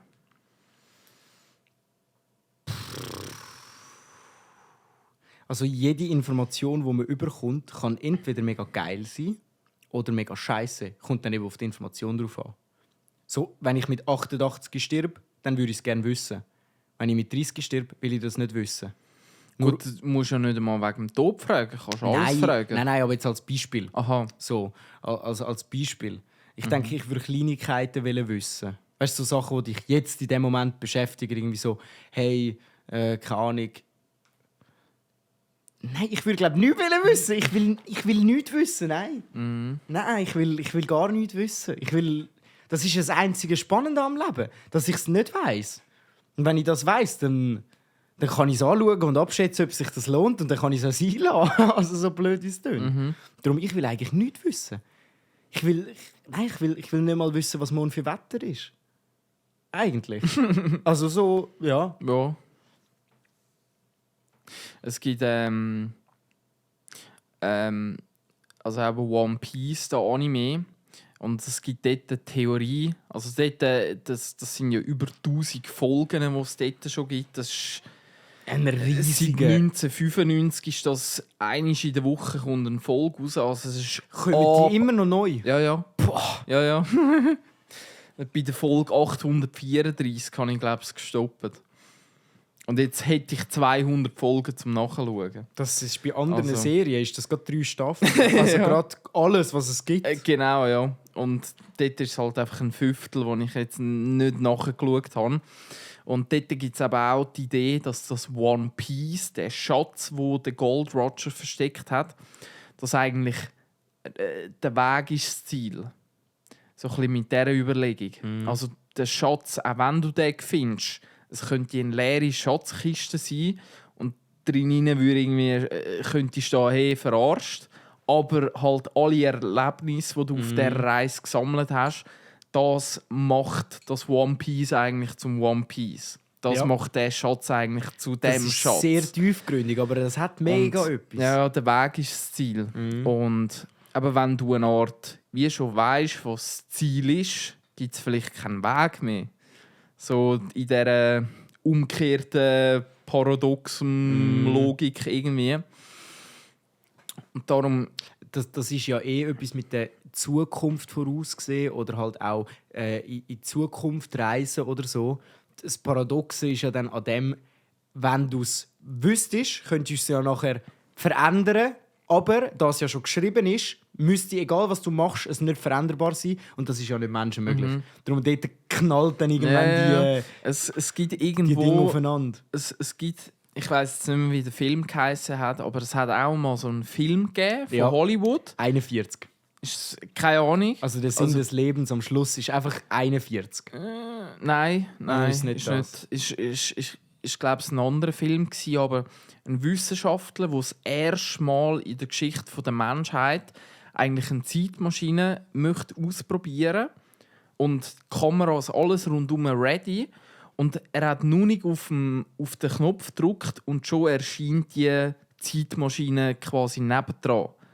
Also, obwohl die Maschine noch gar nicht gedrückt worden ist dann die Maschine nebendran vorhanden, weil die ist ja in die Vergangenheit gereist. So. Ja, und so sagen ja auch viele sagen, dass niemals Zeitreisen möglich ist. Weil wenn es möglich wäre, wären sie da zurückgereist und dann würden wir sie jetzt sehen. Genau, das ja. heisst, also wir können in dem Sinn, durch das, dass wir die Gegenwart erleben, können wir sagen, dass es in der Zukunft nie wird passieren, dass man da zurück kann reisen kann. Das ist auch das Gesetz von der Entropie. Oh. Von der Unordnung, sagt man dem. Also zum Beispiel, wenn du deine Flasche Somersby am Boden rührst, du kannst die Glasstückchen nicht mehr zusammenbringen. Das ist, also müsstest es einschmelzen und dann hast du wieder ein neues Glas. Und mit den gleichen Stückchen kannst du nicht mehr das Gleiche machen. Und das ist eigentlich ein Gesetz in unserem Universum, dass eigentlich alles nach Unordnung strebt. Ja. Und trotzdem auch immer nach Ausgleich. Also, weißt, ich sage jetzt mal, wie war das mit der Diffusion und so, weißt? Also, wenn du, das ist bei den Zellen oder so ist das gsi. Ja, da bin ich zu wenig drin. Da finde ich jetzt so nicht. Rote Blutkörperli, weiße Blutkörperli? Aber in dem Sinn, wie jetzt zum Beispiel zwischen den Zellen Sachen austauscht werden. So, also ich bin mir gerade nicht mehr sicher, ob es genau in den Zellen war. Es ist auf jeden Fall, wenn ich jetzt zum Beispiel irgendwo eine Membran habe, oder? Und dann tue ich auf der einen Seite, zum Beispiel ich mache das Fenster auf, dann will die Luft ausgleichen. Dann tut das Naturgesetz, die Temperatur von da drinnen passt sich an dem von draussen an. Es tut sich miteinander ausgleichen. Das meine ich mit dem Ausgleichsgesetz. Das Wasser, wenn du es irgendwo reinleerst, es gibt immer ein flaches Ding am Schluss, weil halt in dem Sinn, ja. Also das meine ich mit dem Ausgleichen. Also in dieser Unordnung findet aber immer ein Ausgleich statt. Also das ist ganz speziell. Spannend, wenn man den Gedanken eine Art weiterdenkt und wenn jeder Stern in unserem Universum mal ausbrennt ist und es gibt kein Licht mehr und es gibt keine Wärme mehr, was passiert dann mit unserem Universum? Aber das ich kann dir ein Video geben, der hat das alles erklärt. Gibt unser Universum dann gar nicht mehr. Wir kollidieren ja mit einem anderen. Und, also Universum ist etwas anderes als Galaxie. Unsere du meinst Galaxie, Milchstraße und Andromeda. Genau, die kollidieren ja. Und sobald sie an einem gewissen Punkt kollidiert sind, ist die Erde nicht mehr belebbar und irgendwann verschmilzt sich die Sonne und irgendwann gibt es nachher am Schluss nur noch ein Ding. Also es zieht ja alles dann irgendwie... es gibt am Schluss einfach nur noch ein Teil, das dann irgendwann explodiert und alles auffrisst. So irgendwie heisst das. Ein Superstern. Nein, irgendwie, das heisst ja alles irgendwie super, mega und keine Ahnung was. Ja, voll. Ja. Also irgendwann, wenn die Sonne ausbrennt ist, dann wird sie zu einem roten Riese und dann tut sie sich so... weil dann ist quasi die Gravitation, also die Schwerkraft, ist nicht mehr genug stark, um die Materie so zusammenzuhalten und dann dehnt sich die Sonne aus und verschluckt sicher den Merkur und die Erde und ich weiß nicht, bis keine Ahnung. Und dann spätestens dann ist gewesen. Ja, also geendet hat es so, dass irgendwann kühlt der Klumpen ab und dann hast du von diesen 2 Galaxien hast du nur noch den einen Klumpen. Ja. So von den rechnerischen Dingen. Okay. Und da gibt es eben dann den spannenden Ansatz von Wissenschaftlern. Man sagt ja immer, es dehnt sich aus. Und es gibt solche, die sagen, es dehnt sich aus und irgendwann geht es zurück. Und dann geht es wieder zusammen und dann gibt es wieder nur Knall. Also es ist noch spannend, wirklich noch interessant. Ja, es sind geile Theorien und das interessiert mich auch. Vorhin ist mir gerade die Geschichte vom hässlichen Blaubarsch ist mir in den Sinn gekommen. Vom hässlichen Blaubarsch? Ja. Das ist auch so ein ultimativer SpongeBob-Insider, wo der SpongeBob irgendwie mal traurig war. Und der Patrick hat den SpongeBob aufheitern. Und dann hat er auch gefragt, ja, kennst du die Geschichte vom hässlichen Blaubarsch? Und dann er so, es war mal ein hässlicher Blaubarsch, der war so hässlich, dass alle ihn hassten. Ende. So eine richtige Patrick-Story. Ja. Oh Mann, Alter. Ja. SpongeBob. Ich weiß es gar nicht mehr. Ist hasten oder starben? Es könnte sogar sterben. Also der hässliche Blaubarsch war so hässlich, dass alle gestorben sind. So war es, glaube ich. Ende. Ende. Ja, macht Sinn. Ja. Und dann hat der Patrick das Gefühl gehabt, dass es jetzt um SpongeBob besser geht. Ja. Ja, der Patrick. Ja. Ich glaube, die letzte Frage für diese Woche in dieser Rubrik ist: Gibt es etwas, das du schon immer mal machen wolltest, aber nie getan hast? Da gibt es noch viel. Gibt es Haufen Sachen. Ja. Gibt sehr viel. Also etwas, was bei mir fast zuoberst oben auf der Bucketlist steht und ich voraussichtlich nächstes Jahr, im 24. muss machen, ist auf Japan gehen.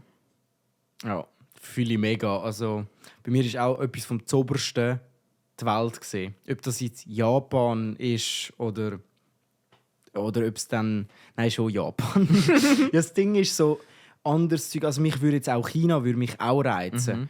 Aber Japan ist halt mit der Kultur einfach noch mal viel näher. Also nicht näher im Sinne von, dass sie zu unserer Kultur näher ist, sondern mir einfach näher. Aber das wäre bei mir auch ganz, ganz weit oben. Das ist ja so. Wir haben ja auch in den letzten paar Wochen haben wir einen lustigen Gedanken gehabt.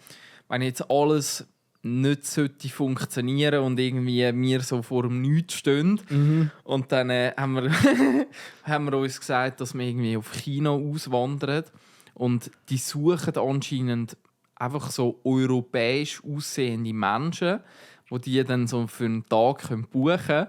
Ja, und dann irgendwann ins Restaurant hocken und so Zeug. Ja, ins Restaurant hocken oder irgendwie an Sitzungen mit dabei sein und man versteht einfach gar nichts, aber man ist dabei gewesen. Ja, damit es Quote hebt. Ja, in China ist das, glaube ich, einfach ansehnlich, wenn du einen europäischen Mensch irgendwie hast. Ja. Also modernen Kolonialismus. So, vielleicht. Schwierig, das jetzt mit Oh, Digga, das ist Scheißwort. Das ist ein Scheißwort. Kolonialismus. Weiß auch nicht. Also ja, tönt schon richtig, aber ich kann es jetzt trotzdem nicht aussprechen. Ja. Kolonialismus. Das ist, glaube ich, gut gewesen. Voll okay, aber das ist ein Wort, das wir nicht mehr brauchen. Ja, weil es auch nicht mehr gibt. Zwinker, zwinker. Zwinker. Ja. Also bei mir ist sicher Japan ziemlich zuoberst oben auf der Bucketlist, die ich sicher noch gemacht haben, bevor dass ich abkratzen darf. Und sonst... Aber es gibt hure viele Sachen mit Familie oder einmal, weiß auch nicht, auf ein Restaurant essen oder es gibt so 100'000 Sachen. Safe. Also es gibt vor allem auch so Sachen, die sind wirklich wichtig im Leben und Sachen, die sind nicht wirklich wichtig. Also ich sage jetzt mal, du kannst auch ein glückliches, gut, ich weiß es nicht, aber man wird auch ein glückliches Leben ohne Japan können haben, aber wenn du kein Kind oder keine Familie bekommst, dann vielleicht eher weniger. Also so von der Wichtigkeit ist wahrscheinlich bei mir schon irgendwann mal die Familie oder eine schöne Beziehung. So, oder ich sage mal, ein schönes Leben, wo man sich wohlfühlt, an einem Ort, wo man sich wohlfühlt. So ein bisschen das. Aber wenn es um die Sachen geht, die man noch entdecken will, dann ist es bei mir so viel. Also ich würde mega gerne mal zum Beispiel nach Australien. Ich finde die Natur dort einfach unglaublich spannend und schön. Ich würde aber auch hure gern auf Amerika. Ich finde die Amis einfach super geil. Mit ihrer Filmwelt. Das hast du nie wie dort. Die sind Showmans, Mann. Das fühle ich, will ich unbedingt mal spüren. Genauso Japan. Die Anime-Kultur und all das. Die riesen Städte. Das unbedingt. Und dann gibt es noch so viele andere Sachen. Also Kleinigkeiten. Ich denke, ich möchte in meinem Leben auch irgendwann mal an einem grossen Kinofilm mitarbeiten. Zum Beispiel. Es muss aber nicht mit 30 sein, das kann auch mit 40 oder 50 sein erst. Aber es gibt so viele Ziele oder so viele Sachen, die ich noch gerne machen würde. Aber ja, wenn es um Wichtigkeit geht, dann ist es schon Familie. Irgendwo. Weil das einfach mal der Grundstock ist. Sage ich so. Ja. Vielleicht auch da, der Weg ist das Ziel. Ja, aber es ist wirklich so. All die Sachen zu machen, ist das Ziel. Wenn ich jetzt nur eins von all denen machen kann, dann hat es auch nichts gebracht. Also ja, etwas.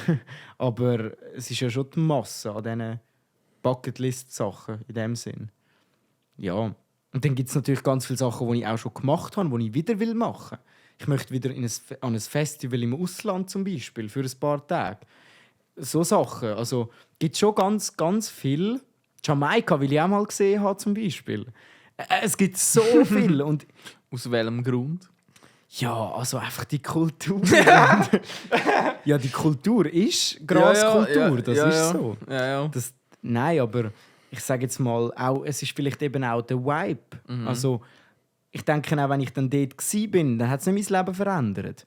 Aber ich möchte wissen, dass ich es war. So ein bisschen das. Es ist mehr, ich habe es erlebt. Und das ist ja bei so Sachen, du kannst das ja nicht speichern. Immer im Nachhinein denkst du so, hätte ich es doch mehr genossen. Aber du kannst ja nicht in einer Situation dort hocken und sagen, ich genieße das jetzt mehr. Ja. Das geht ja nicht. Gib dir Mühe. Ja, das heisst, erleben. Erleben. Nicht darüber nachdenken, dass man es geniessen muss, sondern einfach erleben. Und die Erlebnisse sind dann auch in der Masse sind sie spannend. Ja. Schon so, ja. Und dann gibt es noch ganz viele Wünsche, die weiss ich noch gar nicht, dass ich sie habe. Das ist ja auch... Also, Situationen vom Leben könnte dich reinführen und plötzlich machst oder hast auf etwas Lust oder willst du etwas machen, wo du vorher gar nicht darüber nachgedacht hast. Ja. Das macht es ja genau spannend. Ja, da sind wir wieder Glaskugeln. Und wir auch nicht wissen. Also ich nicht zumindest. Nee. Ich glaube, viele wollen das gar nicht wissen. Spätestens, wenn sie es wissen, wenn sie es nicht mehr wissen. Ja, höchstens mal irgendwie, ob im Lotto kannst gewinnen und dann nachher weisst, hey, ich gewinne mal im Lotto und nachher musst du keine Mühe mehr geben. Ja. Irgendwie. Aber dann ist die Frage wieder, musst du jetzt Lotto spielen oder willst du trotzdem genau. Lotto gewinnen, auch wenn du nie gespielt hast? Aber ja. Und nachher ist es so eine fiese Kugel, die sagt dir, ja, du hast gewonnen, aber das Geld landet nicht auf dem Konto, weil du hast einem Kollegen Zahlen gesagt und der hat dann, weißt du hast schon gewonnen, aber so es läuft gar nicht. Also das Schicksal kann dich immer noch ficken. Selbst wenn du weißt, was die sagt, kannst du dich immer noch hops nehmen. Hure gut. Hure gut. Ja. Voll. Das ist crazy. Ja. Was haben wir? Ich weiß gar nicht. Hast du noch etwas, was in dieser Woche passiert ist, was du möchtest erzählen? Also ich habe noch einen spannenden Gedanken. Das war vor 2 Wochen, ist das, glaube ich, wo ich mit ein paar Kollegen darüber geredet habe und wir sind alle nicht so richtig von einer Lösung gekommen. Das mehr als einfach Gedankenanstoß und selber auch als Frage, wie wird es bei mir mal in ein paar Jahren oder so sein. Und wir haben das Thema von Masturbation gehabt. Aha. Und vor allem im Kontext von, du bist in einer langjährigen Beziehung und du lebst zusammen. Ah. Und wir haben aber genau so ein Kollegenpärchen, wo seit 2 Jahren zusammen wohnen, leben. Und nur nicht so. zu viele Details, sonst weiss man nachher. Nein, das sollte... Ich habe gefunden, ich sage es einfach nochmal. Ja, sonst muss ich nachher schneiden, schieß mich an. Ist gut, ja. Nein, die leben jetzt voll zusammen. Das Gute bei denen ist, die arbeiten in verschiedenen Zeiten. Also so Nachtschicht und so. Aber das Ding ist, in Beziehungen haben ja die Menschen nicht immer gleich viel Lust. Nein, nie, ja. Aber genau. Ja. Und wie tust du das organisieren, wenn du quasi jetzt in der Annahme, dass beide am 6 Uhr daheim sind und so, wie tust du das regeln? Also, ich kann es sagen, aber auf das werden dir nicht gekommen sein. Du musst deiner Frau sagen, dass du gerne noch wichsen würdest auf Pornos. Das musst du einfach sagen. Und dann musst du es offen kommunizieren. Und wenn sie mit dem nicht klarkommt, dann müsst ihr anders reden. Dann müsst ihr sagen, ja, aber ich habe meine Bedürfnisse, du hast deine Bedürfnisse. Aber da muss man darüber reden. Das ist, am Ende des Tages ist das die Lösung. Weil du kannst nämlich auch dir einen abholen und deine Freundin schaut dir zu. Man kann auch miteinander Pornos schauen. So einfach. Nur, mich nimmt es jetzt mega Wunder, was euer Ansatz war. Also der Ansatz war, bei diesem Kollegenpärchen wird es wahrscheinlich so sein, dass in diesen Zeiten, wo sie nicht daheim sind, dass man sich dann irgendeins rubelt. Ja. So. Und vor allem, weißt du, wenn du eben miteinander redest, merkst du, dass es auf Gegenseitigkeit beruht. Manchmal. Ja. Nicht nur manchmal. Ja. Also, ja, vor allem, also du kannst ja nicht, also ich kann jetzt nicht für Frauen reden, aber es ist, je nachdem, wie gut das der Mann etwas macht, zum Beispiel, ist es nicht das Gleiche. Also nicht für den Mann ist es nicht das Gleiche und auch für die Frau ist es nicht das Gleiche. Es muss nicht unbedingt... Ja, es ist nicht das Gleiche. Voll.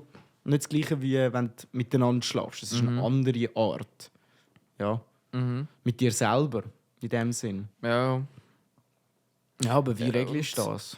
Aber es ist, also unser bevorzugter Lösungsweg war in dem Sinne auch, hey, am Ende des Tages musst du einfach miteinander reden. So wie wir den Kollegen kennen, keine Ahnung, wie das kann funktionieren. Aber anscheinend, also es muss irgendwie funktionieren, weil die sind jetzt auch schon easy lang zusammen. Aber ja.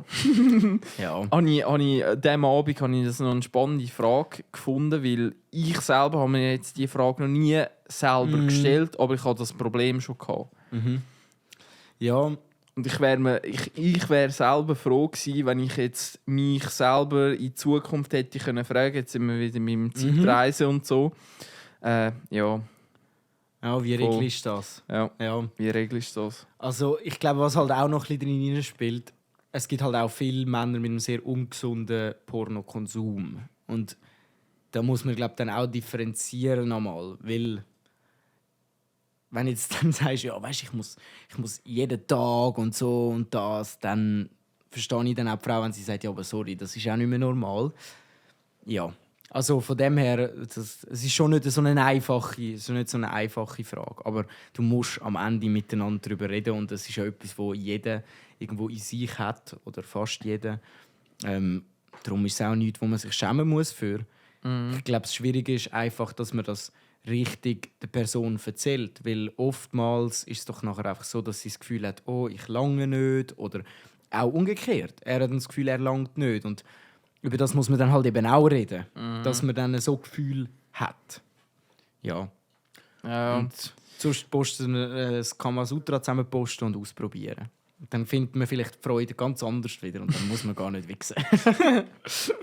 Ja, aber ein Input an diesem Abend war, du hast deine Partnerin oder deinen Partner nicht einfach nur als Belustigungsobjekt. Auch wieder true. Ja, absolut. Also, und vor allem ist dein Partner nicht verantwortlich, immer deine Bedürfnisse zu stillen. Sondern wenn beide das gleiche Bedürfnis hat, kann man das stillen. Aber wenn einer nicht will, dann nicht.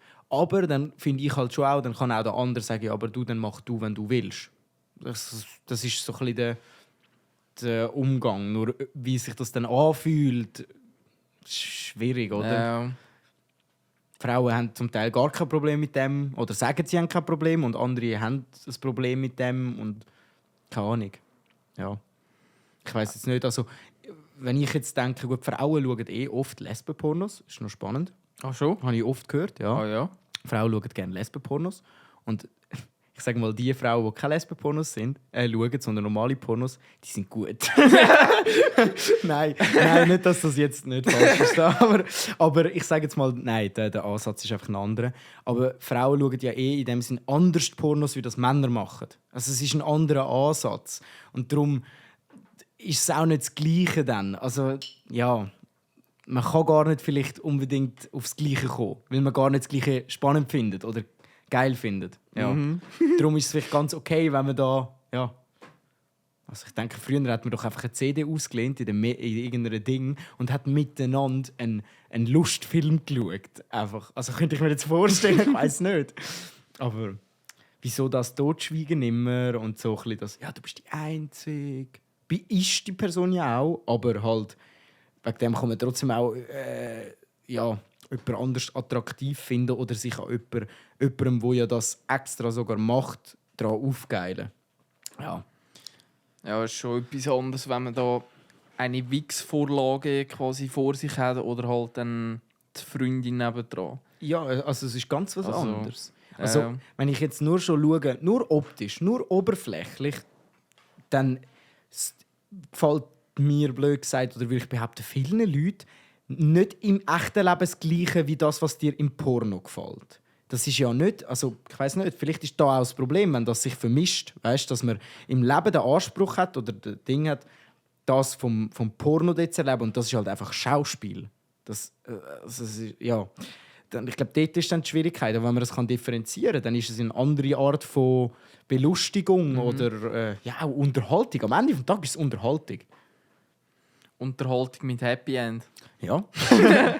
Ja, das ist eigentlich auch Unterhaltung. Ja. Das ist eine hure gute Unterhaltung. Du musst einfach auch arbeiten für die Unterhaltung. Aber entweder nur der Arm oder der ganze Körper. Schon so, ja. Schon so. Aber ich habe so eine spannende Frage gefunden, wie man das Schon. eben in einer Beziehung dann auch so kann regeln. Vor allem, Weil wenn man von nicht dem- darüber reden kann. Aber wenn man Genau, nicht kann wenn man darüber nicht reden kann kann. darüber reden. Aber genau von diesem Problem bin ich einmal gestanden. Und das, vielleicht genau aus diesem Grund habe ich es umso eine spannendere Frage gefunden. Vielleicht beantworte ich die Frage viel mehr für mich selber als für irgendjemand anders. Ich glaube, das durchaus machen wir da möglich. allgemein. Ja. Wir beantworten es für uns. Das Ja, ist so. für- Aber ich glaube, das ist auch etwas, was sich jeder mal fragt. Oder jeder mal auf diese Situation kommt, spätestens, wenn du mal eine Freundin hast als Typ. Oder ich sage jetzt mal, Frauen ja umgekehrt eher weniger. Also da muss man wirklich sagen, das haben die Frauen anders im Griff.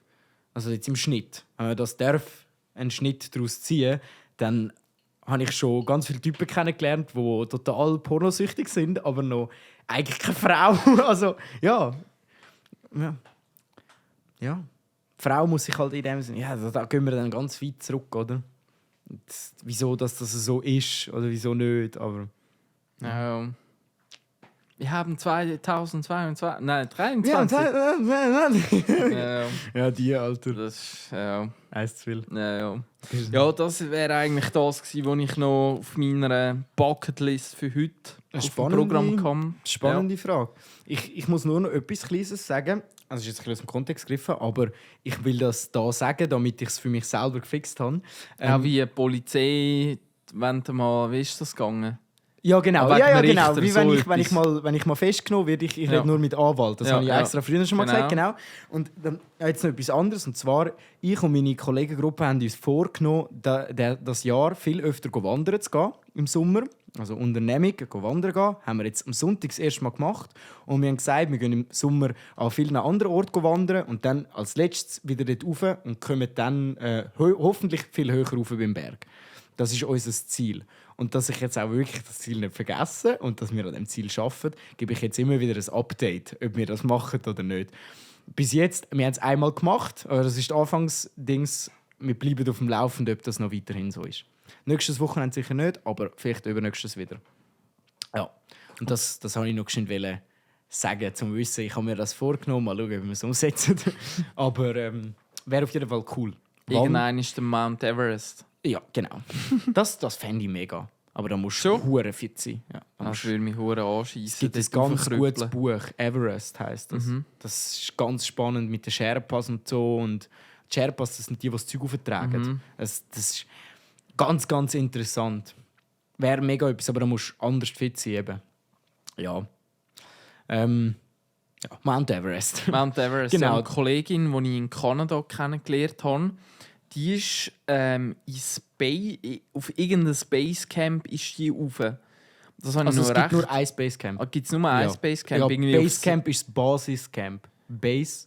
Ja, aber ich habe gemeint, auf dieser Es gibt Strecke schon mehrere gibt's- Camps, Ja. aber nur ein Basecamp. Aha. Ja, dann ist sie auf irgendeinem Camp, irgendwie auf 6000 Meter ist sie rauf. Ah, okay. Und dann Nachher ist sie wieder retour gegangen, Ja. also nicht bis zur Oberstufe. Und das habe ich hure krass gefunden. du musst auch, je nachdem, in welcher Höhe du bist, musst du warten an diesen Ort, weil du musst dich daran gewöhnen und so. Das ist ganz, ganz krass, also ganz speziell. Aber es ist ja mittlerweile zu einem rechten Touri-Ort geworden. Du musst heute schon fast nicht mehr können, zum ins mittlere Base zu kommen. Irgendwann merkst du dann selber, hey Scheiße, mein Körper ist vielleicht gar nicht so fit, wie ich das Gefühl habe. Weil wenn du dann mal in der Mitte vom Everest stehst, dann bringt dir dein Portemonnaie nichts mehr, dann bringt dir deine Meinung von dir nichts mehr. Dann musst du einfach liefern. Und ja. Das ist besser, wenn es umkehrt, weil sonst hocken sie nachher dort oben mit allen anderen, die nicht weitergekommen sind. Jetzt irgendwie mit dem Heli abgeholt werden, das kann ja auch nicht. Oder ist nicht die Idee von der Sache? Nein, vor allem ab einem gewissen Ding kommt kein Heli mehr an. Die Luft ist viel zu dünn. Ja. Ja.